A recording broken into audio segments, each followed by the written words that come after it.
Hello दोस्तों, स्वागत है आप लोग का मेरा YouTube channel Kartik business world में। तो आज आप लोगों को इस वीडियो में नेटवर्क मार्केटिंग के 4 बेसिक स्टेप्स के बारे में पूरी जानकारी मिलेगी।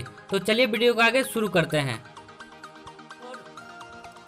हेलो दोस्तों, आज हम 4 basic step of network marketing के बारे में पढ़ेंगे।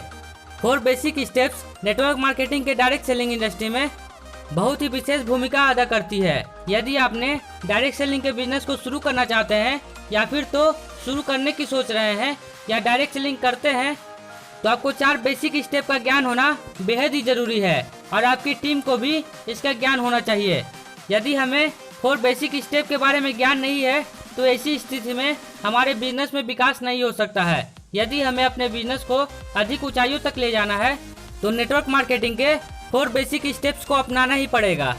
आज हम देखें तो नेटवर्क मार्केटिंग पूरे संसार में अपना परचम लहरा रही है और सभी युवा और पुराने लोग भी अब डायरेक्ट सेलिंग की ओर रुख कर रहे हैं। डायरेक्ट सेलिंग बिजनेस को अपनाने से पहले, उसको करने से पहले हमें और 4 बेसिक स्टेप को समझना बेहद ही जरूरी है।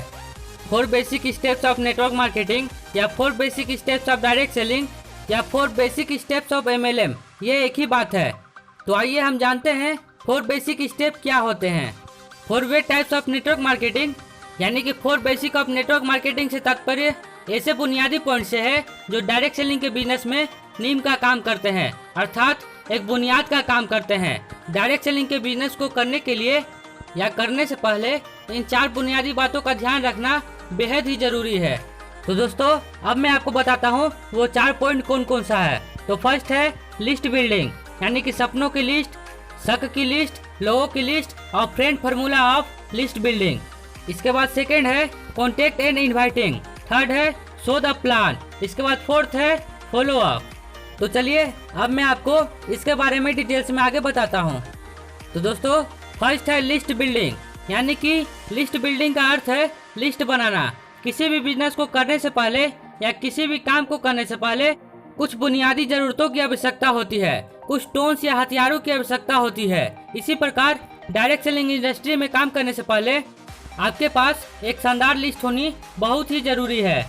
उदाहरण के तौर पर देखें तो जब हम कोई शादी पार्टी या कोई प्रोग्राम करते हैं तो लोगों को इनवाइट करने से पहले एक लंबी लिस्ट बनाते हैं, क्योंकि यह बिजनेस लोगों का बिजनेस है और लोगों के बिजनेस में या पब्लिक डीलिंग में काम कर रहे हैं तो आपको सबसे पहले लिस्ट बनानी पड़ेगी, चाहे वह पब्लिक डीलिंग हो या फिर किसी भी चीज़ की क्यों ना हो। लिस्ट के प्रकार, लिस्ट के भी कई प्रकार के होते हैं। तो फर्स्ट है सपनों की लिस्ट, यानी कि ड्रीम्स लिस्ट। सबसे पहले अपने सपनों की लिस्ट बनाएं कि आप क्या चाहते हैं इस बिजनेस से, क्योंकि इस बिजनेस को यदि आपने चुना है तो इसका सीधा सा अर्थ यह है कि आपके सपने बुलंद है, आपकी ड्रीम्स बहुत ज़्यादा है, दूसरों लोगों की अपेक्षा आपके सपने अधिक है। उदाहरण के तौर पर जैसे बड़े घर का सपना, बड़ी गाड़ी का सपना, बच्चों को अच्छे स्कूल में पढ़ाना, विदेश जाना, आर्थिक स्वतंत्रता पाना, यानी कि पैसों की आज़ादी, या फिर तो जो भी आपका सपना है उसका लिस्ट बनाएं। इसके बाद सेकेंड है शक की लिस्ट, यानी कि डाउट लिस्ट। दूसरी लिस्ट आपको अपने डाउट की लिस्ट बनानी है जो आपके बिजनेस के अनुसार होगी। आपको अपने बिजनेस और अपने काम पर कोई भी डाउट है या कोई भी प्रॉब्लम है तो उसका हल अपने सीनियर से तुरंत ही पूछे और उसकी भी लिस्ट बनाए, क्योंकि जब तक हमारे पास कोई प्रॉब्लम रहेगी बिजनेस को लेकर तो हमारा बिजनेस ग्रोथ नहीं करेगा। इसके बाद लास्ट थर्ड लिस्ट है लोगों की लिस्ट, यानी कि पीपुल लिस्ट। तीसरे प्रकार लिस्ट बनाने का वह है लोगों की लिस्ट। लोगों की लिस्ट बनाने के लिए एक शानदार फार्मूला है जिसका नाम है फ्रेंड्स फार्मूला।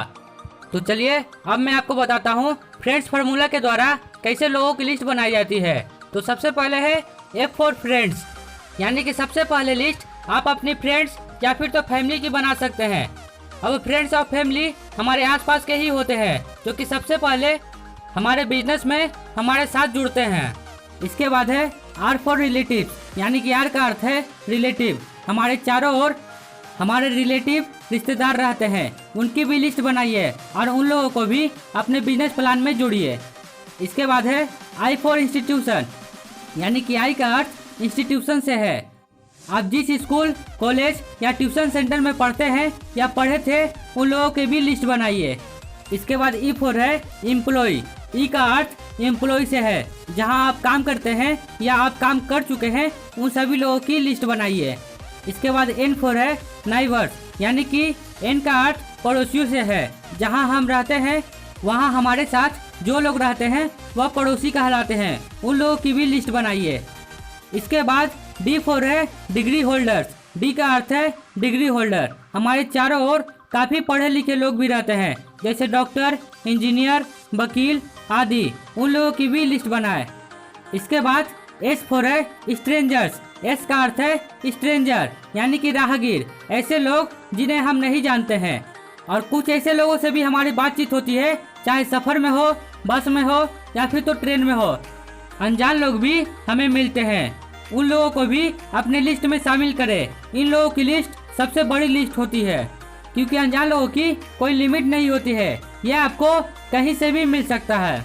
अतः फ्रेंड्स फार्मूला यानी कि फ्रेंड्स फार्मूले के माध्यम से लिस्ट बनानी है। और यह लिस्ट बनाते समय आप अपने माइंड में किसी भी प्रकार का ऐसा विचार नहीं लाए कि यह व्यक्ति हमारे बिजनेस में जुड़ेगा या नहीं जुड़ेगा। आपको लिस्ट में सभी लोगों का नाम लिखना है, चाहे उनका सम्मान समाज में आपसे ऊपर हो या आपसे नीचे, या फिर वो बहुत पढ़ा लिखा हो या कम पढ़ा लिखा हो, या उसके पास अधिक पैसा हो या फिर तो कम पैसा हो। इन बातों का विचार नहीं करना है और सभी लोगों का लिस्ट में नाम निसंकोच होकर लिखना है, क्योंकि पता नहीं कि कौन व्यक्ति आपसे ज़्यादा काम करने का इच्छा रखता हो, आपसे ज़्यादा पैसा कमाने की इच्छा रखता हो। इस बिजनेस में आपकी टीम जितनी सफल होगी उतने ही आप सफल होंगे। तो अपने बिजनेस को शेयर करने से ना रुके, इसे ज़्यादा से ज़्यादा लोगों के बीच शेयर करें। दोस्तों 4 बेसिक स्टेप में फर्स्ट पॉइंट था लिस्ट बिल्डिंग, जो आपको कुछ देर पहले बता दिया हूँ। इसके बाद सेकेंड पॉइंट है कॉन्टेक्ट एंड इन्वाइटिंग। दोस्तों लिस्ट बिल्डिंग के बाद दूसरा काम आता है कॉन्टेक्ट एंड इन्वाइटिंग। हमारे पास लिस्ट तो तैयार हो गई है, जो कि सबसे बड़ा औजार है। अब इसके बाद बात आती है कि उनको संपर्क करना है और उन्हें अपने प्लान के लिए इनवाइट करना है। दोस्तों इसके लिए विशेष तौर पर ध्यान रखें किन लोगों से संपर्क बनाना शुरू करें और किन लोगों से फ़ोन पर या मिलकर बात करें। परंतु ध्यान यह रखें कि किसी व्यक्ति से यदि आप काफ़ी लंबे समय बाद मिल रहे हैं तो आप अपने बिजनेस के बारे में ना बताएं। सबसे पहला काम यह है कि आपको लोगों के साथ संबंध यानी कि रिलेशन बनाना होगा। रिलेशन या संबंध जितना मधुर होगा तो फिर उसके बाद आप अपना प्लान प्रेजेंटेशन रखते हैं, जिससे वह आपकी बात सुनेंगे, समझेंगे और आपके साथ जुड़ेंगे भी। हमेशा यह ध्यान रखें कि फ़ोन पर बात करते समय या आमने सामने बात करते समय आप कभी भी सामने वाले के विपक्ष ना जाए, राजनीतिक, धार्मिक और विरोधी बातें ना करें, क्योंकि हम अपना बिजनेस करने आए हैं। यदि आप कोई भी विरोधी बात करेंगे तो वह व्यक्ति आपके साथ कभी नहीं जुड़ेगा। अतः इस पॉइंट के अनुसार मधुर संबंध या रिलेशन बनाना बेहद ही जरूरी है और बुनियादी भी है। इसके बाद थर्ड पॉइंट है शो द प्लान। तीसरे सबसे बुनियादी पॉइंट है कि अपने बिजनेस प्लान को दिखाना बेहद ही जरूरी है। लोगों की लिस्ट बना ली, लोगों को इनवाइट कर लिया, अब उन लोगों को अपने प्लान के बारे में बताना है। प्लान के बारे में बताने से पहले ध्यान रखें कि सामने वाले के बारे में पूरी जानकारी ले ले और उसके अनुसार ही अपना प्लान दिखाए। जैसा व्यक्ति होता है उसी हिसाब से प्लान दिखाया जाता है। यदि सामने वाला व्यक्ति नया है तो उसको उस हिसाब से प्लान दिखाया जाएगा। यदि सामने वाला व्यक्ति इस बिजनेस के बारे में पहले से जानकार है तो उसको उस हिसाब से जानकारी दी जाएगी। इससे आपके समय की बचत होगी और आप अपने काम में निपुणता हासिल कर पाएंगे और आपके रिजल्ट भी अच्छे आएंगे। प्लान दिखाने के लिए और भी कई तरीके होंगे जो आपके सीनियर साहब बताए होंगे, जो आपकी कंपनी के विशेषज्ञ आपको बताए होंगे, परंतु विशेष ध्यान रखना है कि अधिक से अधिक लोगों को प्लान दिखाएं। यदि आप पार्ट टाइम में हैं तो मिनिमम 2 प्लान दिखाएं और यदि फुल टाइम में है तो मिनिमम 4 प्लान होने चाहिए।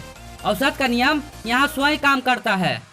इसके बाद लास्ट पॉइंट है फॉलो अप, यानी कि चौथा बुनियादी तरीका है वह है फॉलो अप। यह समय के अनुसार होना चाहिए। कोशिश करें कि 48 घंटे के अंदर फॉलो अप होना चाहिए, या तो फ़ोन पर हो और यदि आपके पास समय है तो यह फॉलो अप सामने मिलकर होना चाहिए।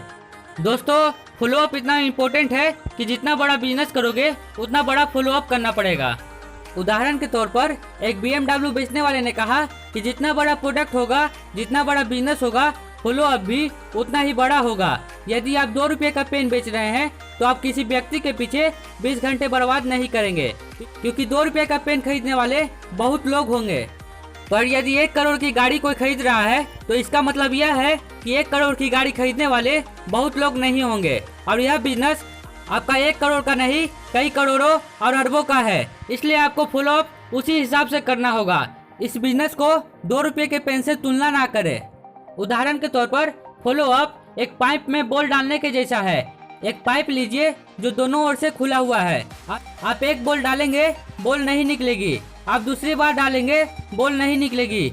तीसरी बॉल भी डालेंगे, नहीं निकलेगी। एक समय के बाद जब पाइप फुल हो जाएगा और आप बॉल डालते रहेंगे तो एक बार डालेंगे और एक बॉल निकलेगी, दूसरी बार डालेंगे, दूसरी बॉल निकलेगी। इसी हिसाब से यह बिजनेस है। दोस्तों, फॉलो अप करते जाइए, लोगों को प्लान दिखाते जाइए। एक समय ऐसा आएगा कि आप रोज प्लान दिखा रहे होंगे और रोज आपके साथ लोग ज्वाइन कर रहे होंगे। तो आशा करता हूं दोस्तों, इस आर्टिकल से आपको काफी नॉलेज मिली होगी और आपके काफी काम आया होगा। तो दोस्तों, ज्यादा से ज्यादा लोगों को यह आर्टिकल शेयर करें ताकि आप लोगों के काम भी आ सके, और आशा करता हूं आपको अच्छी तरह से समझ आया होगा।